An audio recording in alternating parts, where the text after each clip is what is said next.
Another straight film from Hammer Studios, Stop Me Before I Kill, is a reasonably serious, if hyperbolic, psychological thriller about race car driver Alan Colby, Ronald Lewis, who is recovering from a nearly fatal accident with the help of his wife, Denise, Diane Cilento, and psychiatrist David Praed, Claude Dauphin.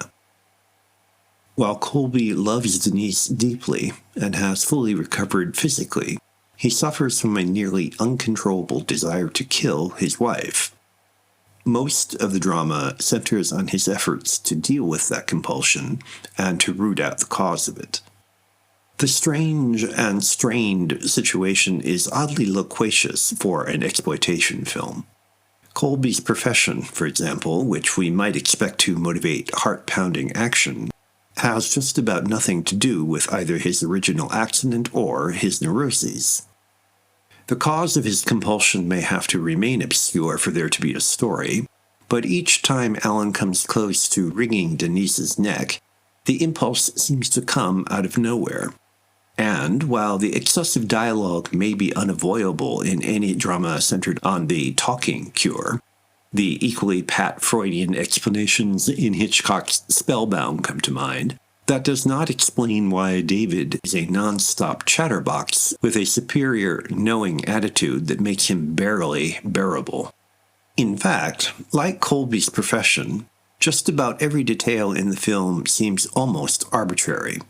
The story begins and ends in the south of France, for example, which provides a picturesque backdrop and an unnecessary explanation for Dauphin's accent, but there is no more justification for the setting than there is for Colby's return to London. A few details, like Colby having a box of surgical tools on hand, or David's affection for a Siamese cat, are eventually quote-unquote explained by their importance in the denouement, but the explanation only underlines how blatantly they were planted in the first place. Throughout, writer-director Val Guest provides more emphasis than atmosphere.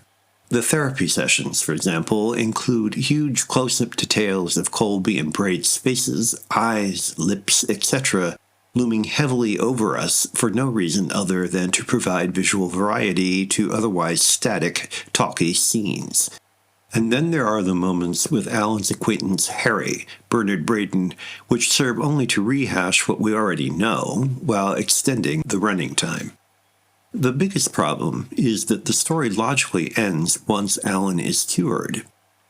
That good news could provide a sunny, happy ending, but it would be fairly anticlimactic compared with the angst that preceded it.